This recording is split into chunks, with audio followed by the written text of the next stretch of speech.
తిరుమల కొండపై కిడ్నాప్ అయిన చిన్నారి వీరేష్ ను క్షేమంగా ఏపీకి తీసుకొచ్చారు మహారాష్ట్ర పోలీసులు. కోర్టు సమక్షంలో ఏపీ పోలీసులకు అప్పగించారు. బిడ్డ సేఫ్ గా తిరిగి రావడంతో తల్లిదండ్రులు ఆనందాన్ని వ్యక్తం చేస్తున్నారు. తమ బిడ్డను ఎప్పుడు చూస్తామా అని ఆశగా ఎదురు చూస్తున్నారు.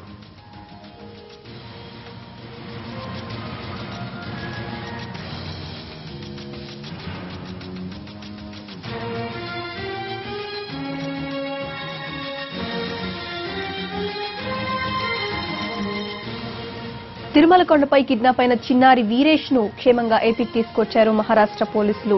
కోర్టు సమక్షంలో ఏపీ పోలీసులకు అప్పగించారు. బిడ్డ సేఫ్ గా తిరిగి రావడంతో తల్లిదండ్రులు ఆనందం వ్యక్తం చేస్తున్నారు. తమ బిడ్డను ఎప్పుడు చూస్తామా అని ఆశగా ఎదురు చూస్తున్నారు.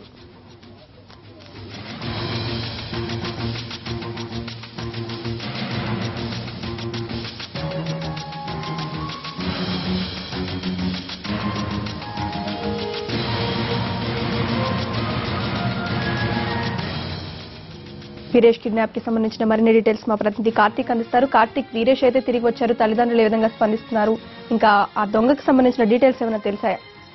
కిడ్నాపర్ కి 3 రోజుల క్రితం తిరుమల క్షేత్రంలో కిడ్నాప్ అయినటువంటి వీరేష్ ఈ రోజు సాయంత్రం తల్లిదండ్రుల ఒడికి చేరుకుంటున్నారని చెప్పుకోవాలి.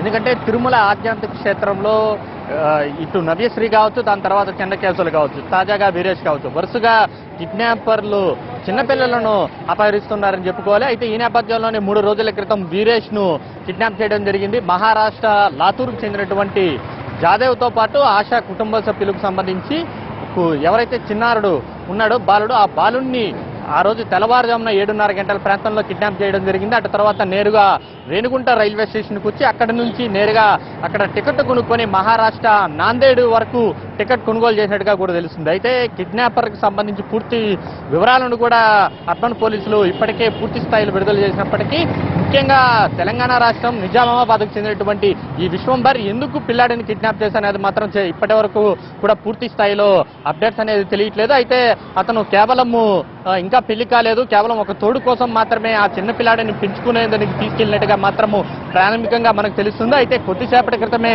ఏపీ పోలీసులందరూ మన తిరుపతి అర్బన్ పోలీసులకు సంబంధించి పూర్తి స్థాయిలో అక్కడ చేరుకోవడం జరిగింది. అక్కడ మహారాష్ట్ర పోలీసులు కోర్టు ద్వారా పిల్లాడితో పాటు కిడ్నాపర్ను కూడా అర్బన్ పోలీసులకు అప్పగించారు.